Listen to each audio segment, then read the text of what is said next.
Hi, I'm Doug Austin, and I'm the editor of eDiscovery Today, a daily blog about eDiscovery, information governance, cybersecurity, data privacy, and artificial intelligence trends, best practices, and case law. Welcome to another edition of eDiscovery Today's Thought Leader interview series, where we interview thought leaders in eDiscovery and related legal technologies. Today, we're conducting another thought leader interview by video, and we have two guests who recently wrote a terrific article about a topic that's perfect to discuss during Sunshine Week on FOIA requests and eDiscovery that was published as a series on eDiscovery Today. Mike Sarich and Nick Wittenberg. Welcome, gentlemen. Well, thank you, Doug, so much for having us. It's a pleasure to be here with you and with Nick. Thanks so much for having us. You bet. So before we get started, let me introduce Mike and Nick. Michael Sarich is the director of FOIA at the U.S. Department of Veterans Affairs, and Nicholas Wittenberg is corporate counsel and senior advisor for legal technology and innovation at Armedia. Additionally, both gentlemen served on the Chief FOIA Officers Technology Committee, where Michael is the current co-chair, and Nicholas was a member of the committee and served as the chair of the AI working group. You guys ready to get started? Please do. Really excited for this. So thanks so much. You bet. All right. So, Mike, I'll address the first question to you since you're in the trenches with FOIA requests. Can you discuss some of the current challenges you've seen associated with responding to FOIA requests? Such a great question, Doug. There's a huge number of challenges that FOIA practitioners face across the federal family.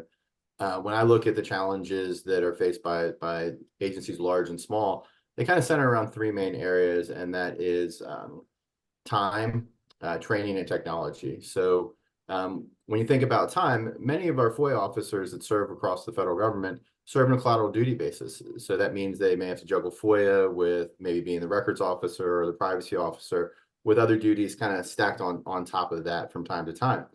So what we've seen in leading FOIA organizations across the federal government is that they've centralized their operations in order to have folks that kind of live, sleep, eat, and breathe FOIA 40 hours a week versus folks that have to strategize and schedule competing priorities to make that 20-day deadline, which is real and is a sort of Damocles hanging over literally everyone's head to make sure that they're meeting that mandate under 5 USC 552. The next challenge is probably training. You see in FOIA, there's a high turnover rate, especially in certain agencies and organizations where people come and they go, maybe they might get detailed into it. And that's really tough in a field that's so technical and filled with case law and so many challenges there. As the FOIA Advisory Committee is recommending, there should be substantial FOIA training for all federal employees within 60 days of onboarding, because truly FOIA is everyone's job in the federal government. So FOIA being that dynamic field, FOIA officers should have a robust and ongoing continuing education as well in order to stay sharp in the challenging field. So things like the American Society of Access Professionals coming certification for FOIA professionals is a really good start there to make sure folks are trained and competent, because when you're competent, you also then feel confident and you're able to get to the work and do it, as opposed to kind of putting it to the side or getting into it when you can or then looking for help. So if you have that confidence, we found FOIA officers can really jump in and get to it. And then finally, the area that's probably closest to my heart is the technology. So serving as the co-chair of the Chief FOIA Officers Technology Committee for about 5 years, we see agencies with different levels of access to technology. So some of our friends, like at the State Department, are leading the way with like AI pilots on declassification and other really innovative things. And folks are looking to learn from that and maybe port that into their programs like we are here at VA. Other folks are celebrating the acquisition of a double-sided scanner. Like, that's a big deal, right? So you have people, all across the federal family in different places. And we'll talk maybe a little bit later about the Chief FOIA Officers Technology Committee's second Next Gen FOIA Tech Showcase, which will be coming up in May. An opportunity to showcase the different types of technologies. And I think that really gets to what Nick and I have been talking about here in the series, the commonality of the challenges that people face across the spectrum, whether it be eDiscovery or FOIA, really lends themselves to common solutions. And so we're looking to bring as many of those common solutions to FOIA, as we can. And that's why I'm so grateful for this opportunity to share that here with you and with Nick. Great. Yeah, right. No, I had the pleasure of serving with Mike. I think, we probably linked up at ASAP years back, and then to serve on Chief Officer Technology Committee with him and a lot of great leaders in the federal family is exciting, because this is an area that unfortunately data is ballooning and time frame to respond is not. And as Mike touched on, agencies across the way have different, programs and different technology. Great resources is the committee is that you can see what others are doing, whether it's process, technology, training. And as soon as we get a handle on it, something comes along, ephemeral messaging, all data growing with video, social media. And so how do we handle that? And so our professionals out there can feel equipped. And I loved what Mike said about being competent because that is something where the needle is moving very fast in this area. And we want to make sure that we can keep up with that and really honor what FOIA does is transparency for see what's going on with our government. So that is something it's good to have these conversations and put articles together and kind of help one another in this journey that we're in. Yeah, absolutely. I like competence leads to confidence. Very nicely said, Mike. So as I mentioned in the introduction, you both co-authored an article that was published as a 5-part series on eDiscovery Today, titled Processing Freedom of Information Act Requests and Utilizing eDiscovery. Could you discuss why you decided to collaborate on this article and what you're hoping the readers will learn from it? Nick, I'll start with you this time.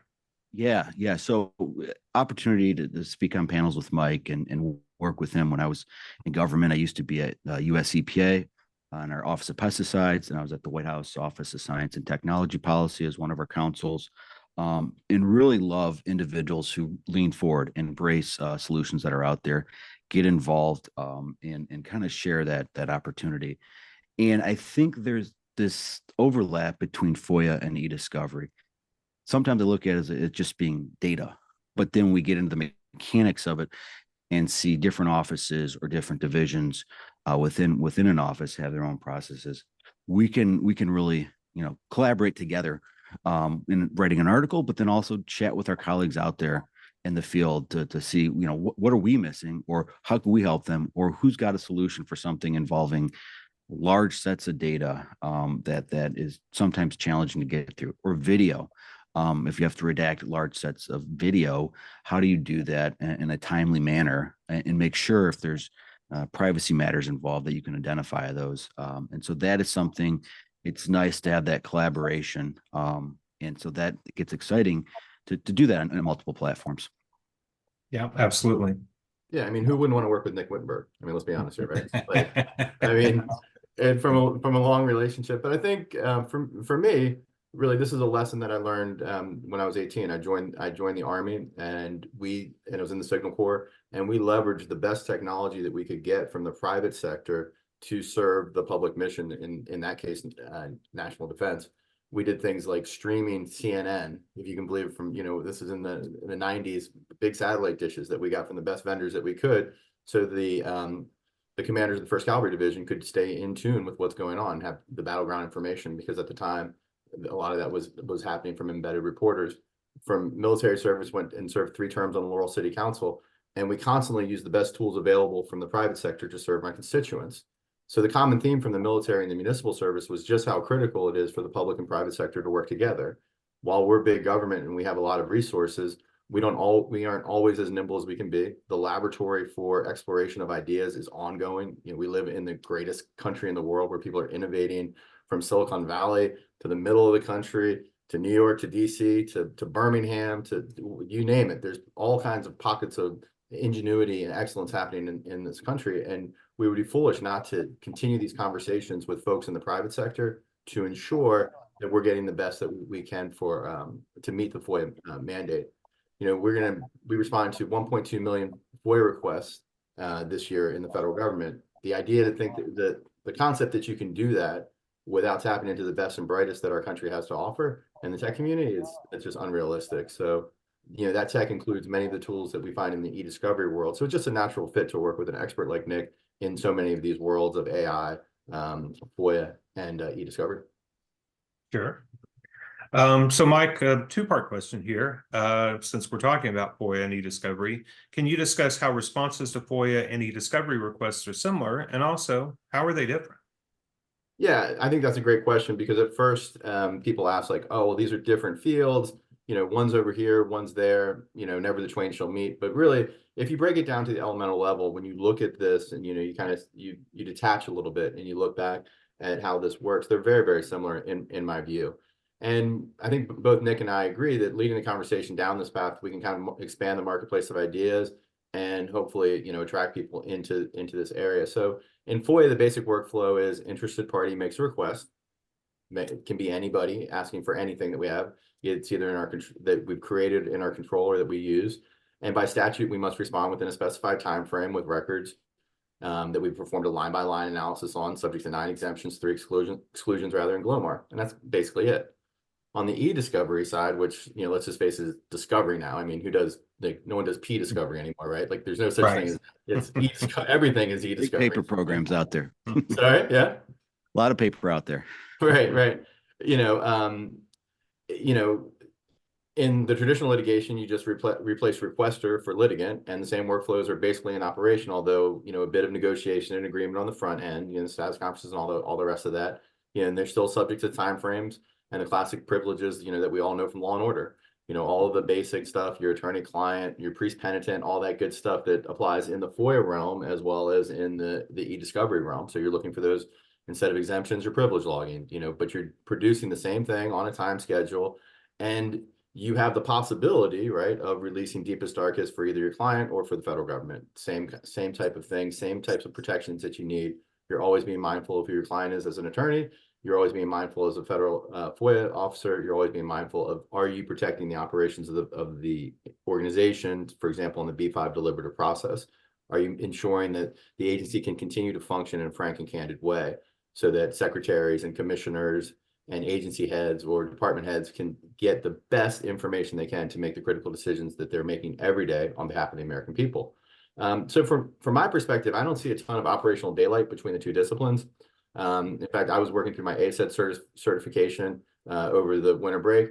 I was expecting to see a lot of, oh, that's totally different. Wow, what a totally different world that we have here. But frankly, if you're looking at the two disciplines, without the accoutrements, they're basically the same mannequin wearing similar, if differently priced clothes. They're both dressed in eventually the same clothes, doing the same kind of function. They're just priced a little bit differently, generally speaking. So, and if I had to say that what are the biggest differences, probably the advances in eDiscovery are I think primarily from what I've been able to learn and following your blog and honestly following your LinkedIn, Doug, as well, is the advances in eDiscovery appear to be more market driven.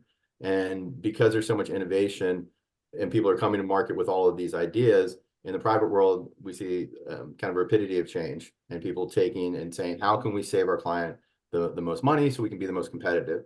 On the federal side, we tend to be a little bit slower, I think, to accept that because we're much more risk averse, I think, than traditionally anyway. So I think really we're probably a little bit behind on the federal side. And that's one of the great things about the tech committee, trying to help bridge that gap and bring kind of a commonality of awareness for technology and show use cases where it's been implemented and the results that we've seen from those implementations to really drive adoption rather across the federal FOIA family. So it's really kind of, in my view, the biggest changes. But when you get down to it, there's a lot of commonality. So if you're an eDiscovery professional and you're interested in FOIA, come see us because we got jobs. Yeah. Very good. No, and I would say, yes, there's the legal differences between, the federal rules of civil procedure and what FOIA, but FOIA goes to litigation and obviously there's some different rules, but I think there's more commonality of it. And it's definitely one where I still say moving data down Pennsylvania Avenue is challenging, whether it's an IG oversight, litigation about registering products, FOIA, privacy. And sometimes I think we make, I'll say the FOIA sin of copies of copies for different siloed programs when we're trying to use the same critical piece of information. And let's look at that being more proactive to prevent, water issues and how do we make that so, we could have it be applicable to our communications shops. And a lot of critical people look at websites to get that information. And so that is something I think is a real uptick. And it was kind of neat. I was at an ASAP conference last fall, and some attendees came up and were asking about this concept of modern attachments. And of course, the eDiscovery gods are shining because Doug Austin at eDiscovery Today had put out a wonderful article, and the commentary from a number of individuals in the industry was off the charts. And I said, this is a great question because government and private are having it. The definition is very, elaborate depending on what you think of it.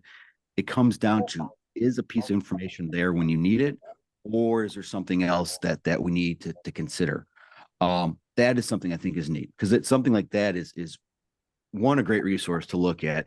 Two, see how others are commenting and their understanding of it. Is it a dated in a paper box world or an email, which is pretty standard, but as that article pointed out, email attachment may be considered dated to some extent. So a lot of similarities. And I think what that helps for individuals, if you like FOIA and you're interested in litigation,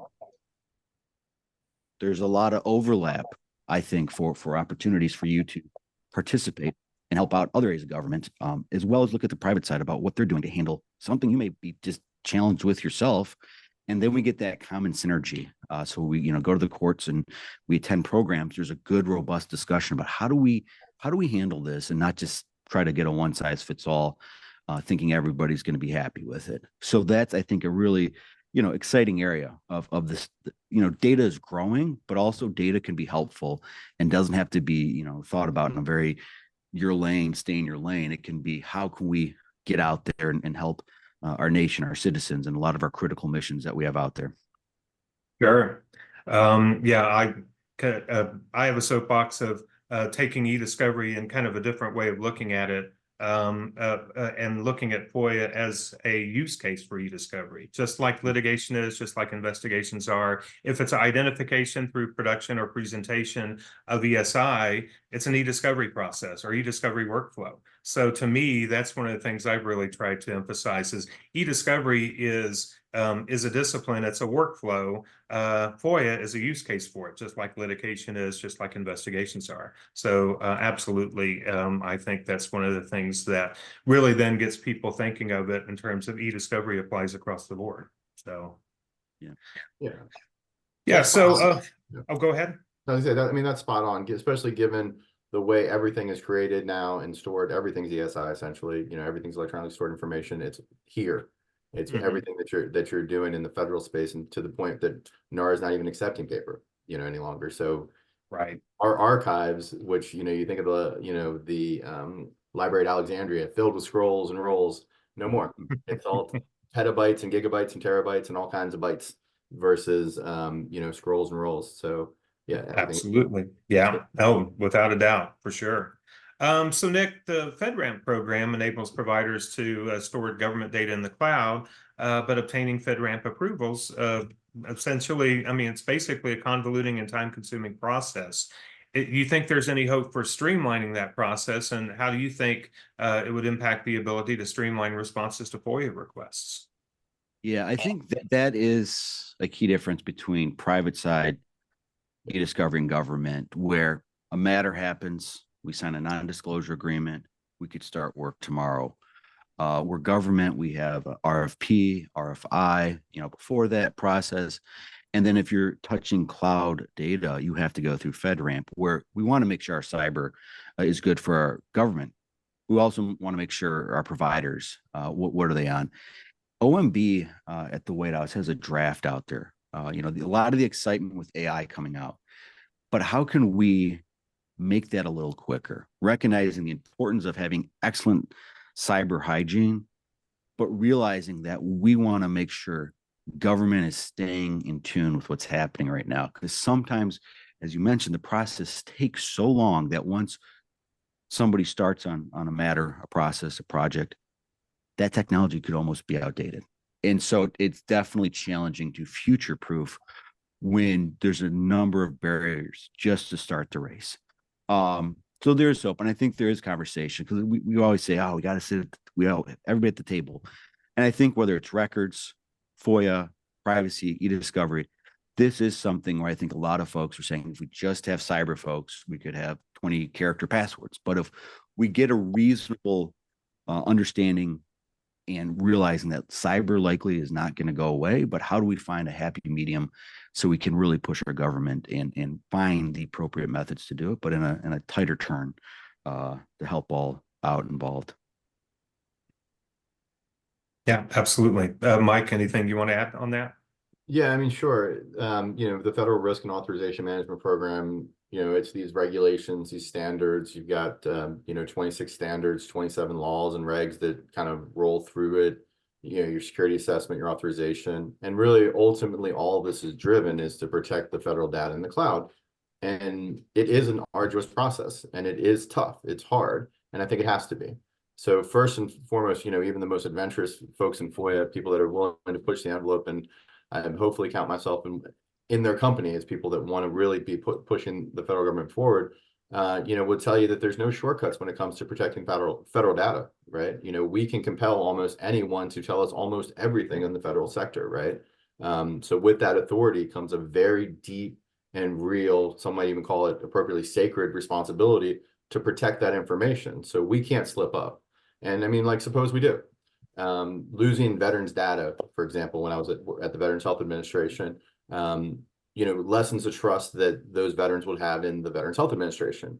And if you don't trust the VHA to provide you with that service and protect your information, that's 9 million plus veterans that use our care. They might have second thoughts. Who's going to go trust a doctor or a nurse or, a psychologist or whatever the case may be, the service provider, if we can't protect your information. So we might as well shut up shop if we can't protect that information that we receive.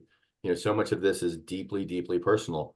On the VHA side, it's medical. On the financial side, it's what your money is, the Treasury Department, coming down super hard on, and appropriately so, on folks that release tax and return information, inappropriately. Imagine that's an inadvertent FOIA disclosure, like we've seen in some cases, or someone hacking into that database. It's really critical that we take that sacred trust that the American people give the federal government and honor it, protect it, and take the appropriate cautions there.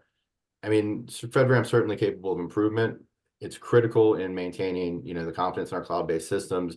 When we give ATOs for folks to operate, I certainly hope that it gets that it is optimized moving forward, because what ultimately happens is that the fewer products that are FedRAMPed, it gives FOIA practitioners and other practitioners in the federal family fewer options, because very few to no people that I'm aware of are going to purchase a product off, a COTS product off the shelf and implement it or try and implement it and walk someone through the FedRAMP process. It takes a year plus on your project. So there's a huge disincentive for folks to take on that process to be a federal sponsor.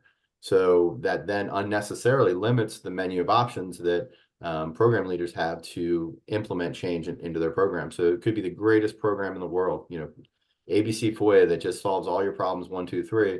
But if it's not FedRAMPed, then it's going to have a really, really small market. So it is my hope that FedRAMP is optimized in the coming year, like we see discussions around, because I want, and you want, and Nick wants, and I think every American wants, the federal family to have the best choices that they can have to serve them in the best possible way. Yeah, couldn't agree more. Mike, I like your comment about trust, because I think we hear trustworthy AI, all this trust, but I think a lot of it, end of the day, is human. We like that trust, and our services that we receive is, some taxes, healthcare, very personal. Right. But if your federal colleague, your state or local is you can trust, that really breaks down that. And so I think it's one of how do we manage that is also provide services. And it's a challenging one, as you identified, but I love trust. And I think before we get to the technology, it's the trust between individuals.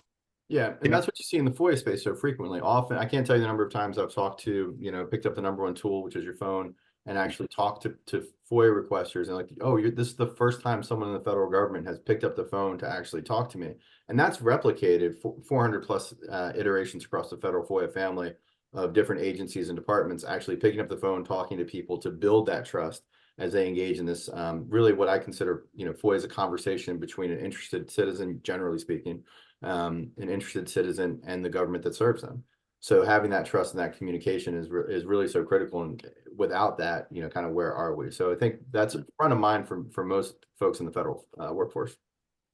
Yeah, absolutely. Well, Nick, I was about to say we haven't really talked about AI, and you brought up trustworthy AI. So Mike, of course, we can't really talk about automation and technology without talking about AI these days. So, how do you think AI will factor into streamlining processes for responding to FOIA requests? And how do you think recent government guidelines, such as the White House's executive order on the safe, secure, and trustworthy development and use of AI, and the AI Bill of Rights will factor in? No, absolutely. All of those are a huge question, but certainly AI is probably the most interesting thing du jour. Everyone who wants support for their projects says, oh, it's an AI based. It doesn't matter if it's RPA or whatever it is. Everyone is saying that this is an AI thing. So, it's super interesting because it's everywhere. We're not sure if we really want it to be everywhere or if it's actually already everywhere. To the extent that it's here. So it's really exciting to be in this space at this time, in this, what many people are calling a pivotal moment in our entire civilization, as things change and you see, lawsuits abounding and people getting fired, people getting hired, all kinds of things of that nature. In terms of the EO, those are taken very seriously. So things like the EO talks about training and capacity building. And that's huge in the federal space, right? Like, we want to make sure that in the federal space, we are doing things like attending webinars, taking training, making sure that we really understand AI governance. What are we really, can we really keep this genie? It's out of the bottle. Can we keep it relatively close to the bottle? Or is it going to go far afield and it's going to be one of those crazy things? So places like IAPP with their governance certificates, lots of folks are talking about that. Ensuring civil liberties are protected. Perhaps the most impactful part of the EO is that it provides tools to accelerate the hiring of AI professionals, bringing interested folks into federal service. There's a lot to unpack with the EO, and it's kind of an ongoing task. In terms of FOIA, this is such a ripe field for RPA, of course, TAR, like those early steps of as we march towards full AI. It's ripe for those, but it's also ripe for AI as well, like real true AI. When you break down, can these large language models, can these chatbots, can all of these things work together in a way to make your FOIA program better or your fill in the blank program better? And I think that's what everyone's kind of working towards. So kind of a quick example in FOIA, a place like VA or a place like Department of Defense, a place like the Department of State has tons and tons of offices with records literally worldwide. VA's 12 time zones, wide, right? So State Department's 24 time zones wide, right? So, there's records all over the place. And it is literally unimaginable that one or two or three folks know where all of the records are. However, a large language model can do that and can do that instantly. So in a use case, you could make a request, Doug, and it could be for ABC records. The AI could say, okay, boom, I know where these records are because I have a records map that it's been taught to me, and I'm never going to make a mistake because I know with high level of precision, AI is just predictions, right? The AI will predict that these records are there, and we can route these requests and not waste a lot of time really, and spend a lot of time figuring out where they go, because the AI's prediction of where they are going to be highly reliable especially over time as we kind of fine tune it. And that's going to be an AI that we're gonna have to build in-house, most likely, right? Like, understand what our systems of records are, understand where these items will likely be, interpret the request in plain language so that the AI will be able to understand it in an easy way, and then we can save a lot of time. Any FOIA professional will tell you that the front end of a FOIA request, getting it perfected, can be very challenging, and then understanding exactly what the requester wants and where you're going to find it, right? Because that's super critical. And again, you only have 20 to 30 days to make sure that this is getting out the door. So that's kind of a use case for it. I see tons of other use cases for AI. For example, as you're redacting, if you're redacting a document, it's the first time you've ever used B5, a little pop-up. The AI knows, or the program knows, that this is the first time you use B5. Hey, do you really know what you're doing here? Is this really, is this a when in doubt, black it out? Or is this a, hey, this is really a deliberative process? Or is this something that's real, right? Redacting someone's name. Okay, well, that's the commissioner or the agency head. They're the decider. We almost never do that. This is not going on. And even identifying that, hey, this record is publicly posted on our website somewhere else under the doctrine of waiver, we're not really even allowed to withhold this unless that thing on the website's an error, then you can pull it down and all the rest of it. But in the main, legally, what the doctrine of waivers would stipulate that we have to then release that because, we released it once and, that's kind of the case. Again, unless it's an error, that you can kind of pull it back. And that might even alert you that you've made an error. So AI can help you on both ends. But things like even as running a large program, being able to drill down and tell you that, hey, program office A hasn't charged any fees in 6 months, well, or 3 months or whatever the periodicity is. Well, now I'm alerted to a challenge. Well, maybe they don't understand fees. Maybe they don't understand that this is how this works, right? Backlog upticks. These can all feed information to decision makers that they would otherwise then have to drill down into data deeply to get. So the AI can go out and find this information that's relevant and actionable for decision makers to optimize FOIA program operation and performance, just like they could do in veterans benefits or loan programs, things that Department of Education, all across the federal family. I see these applications, and what I see the criticality of reaching out to the private sector is explaining to the private sector exactly what our challenges are, because we can't sit back and say, oh, someone's going to deliver manna from heaven and we're all going to eat and everything's going to be fine. It's not going to happen. We've got to go out and share what our challenges are. This is exactly what I need. May the best company win. Provide this solution to the federal family so we can improve and enhance our service at VA to veterans and writ large to our service to the citizens of this country. Sure. Nick, your thoughts? Exciting time, AI exciting time, because AI has been around for 70 years. And I think we use it. And sometimes we may not even know it's running in the background for navigation, movie watching, music, purchases. In the past 2 years, it's exploded. But I think there's been this tension, man versus machine.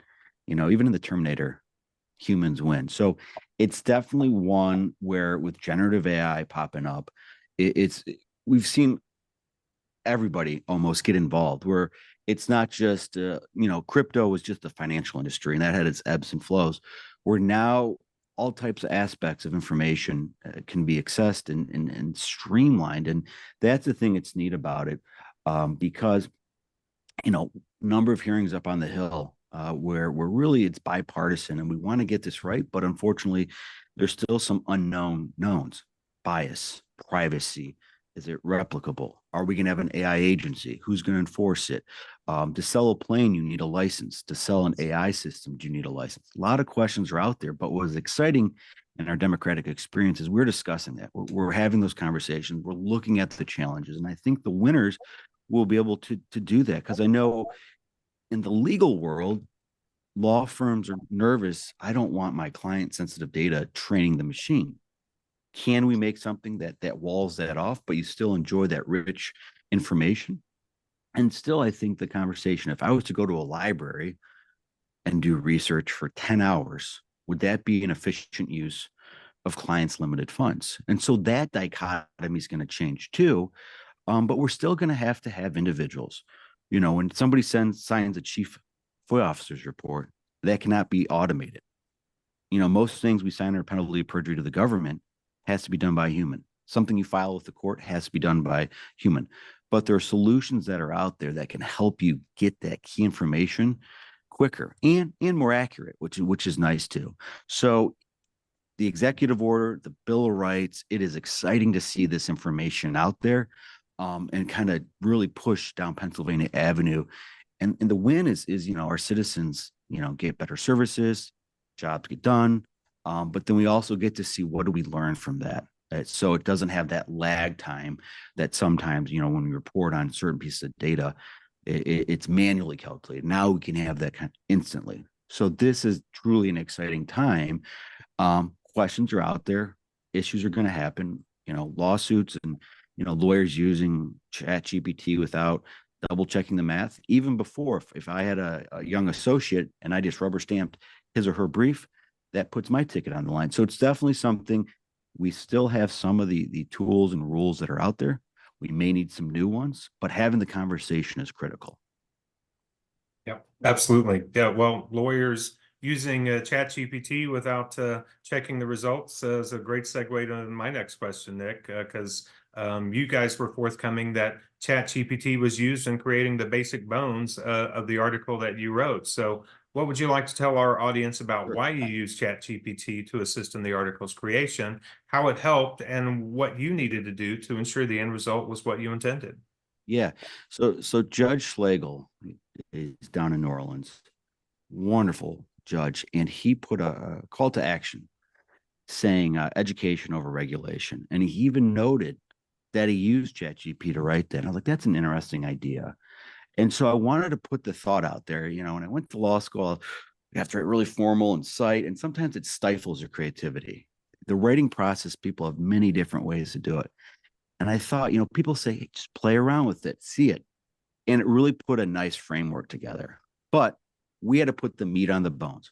We had to do the citations, references to various events. And that is something it really allowed it to be a nice, seamless process. Maybe a sentence could be stated better. But definitely getting the information was one that was, I think, a human and technology hand-in-hand experience that I really enjoyed and found it exciting just to kind of see how this can develop in a quicker time. Yep.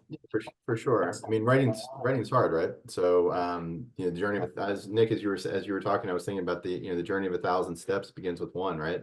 Yeah. And so getting a framework to start with, and when we say bones, I think we mean the very thin skeletal bones, because, as good as it is to get you started, there's a lot of there to change, right, Nick?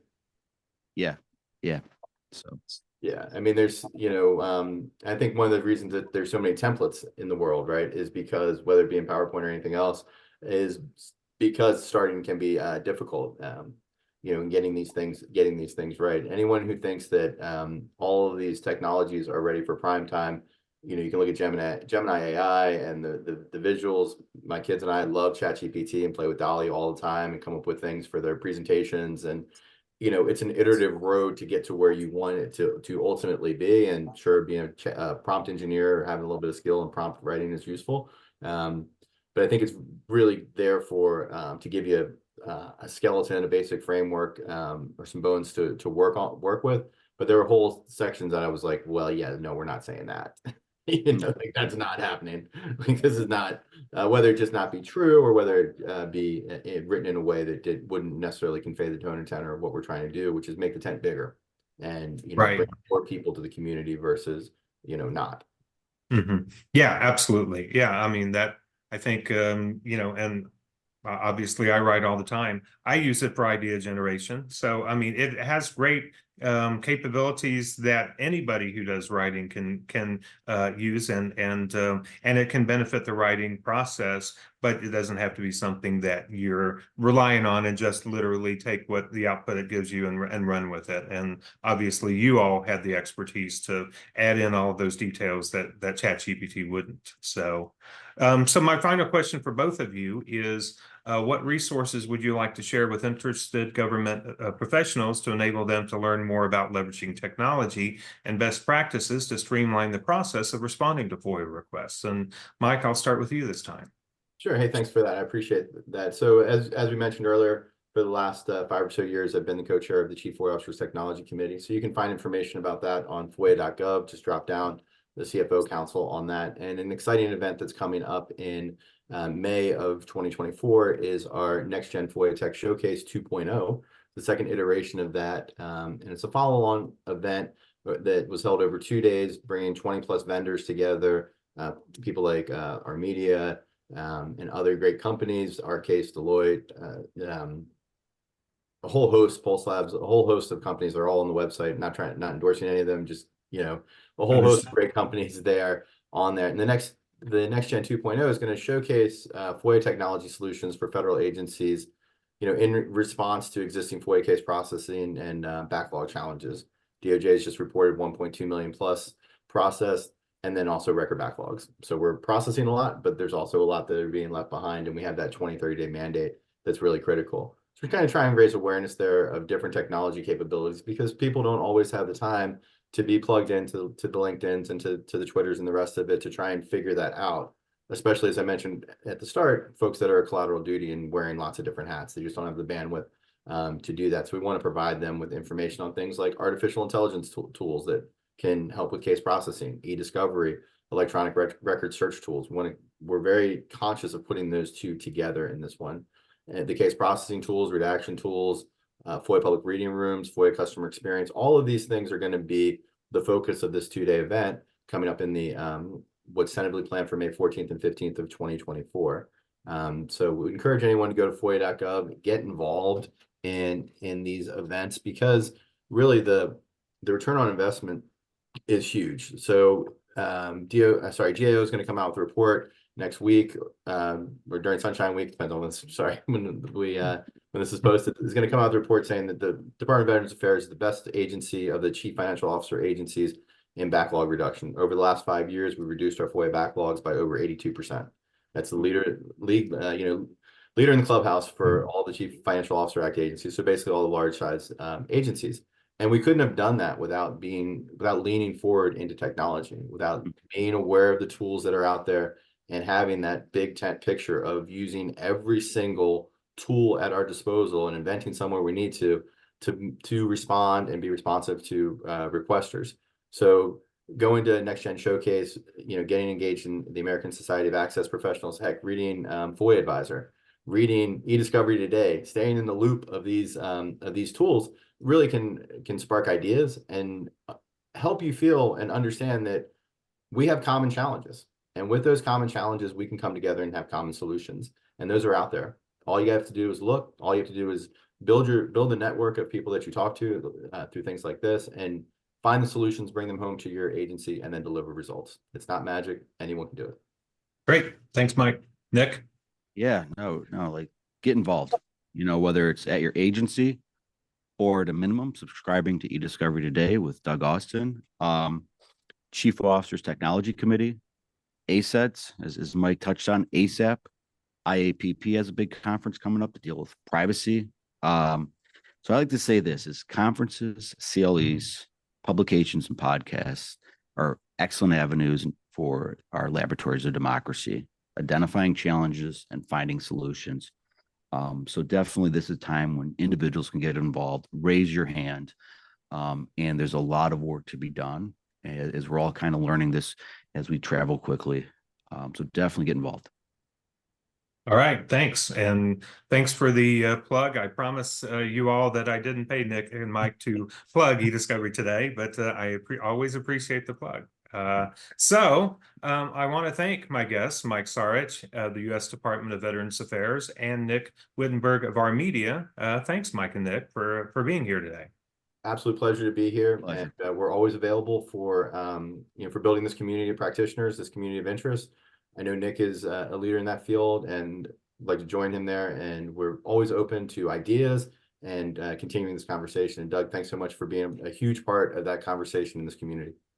Bet. And so I want to thank all of you for tuning in to another edition of eDiscovery Today's Thought Leader Interview Series. See you next time on the eDiscovery Today Video Network. Goodbye.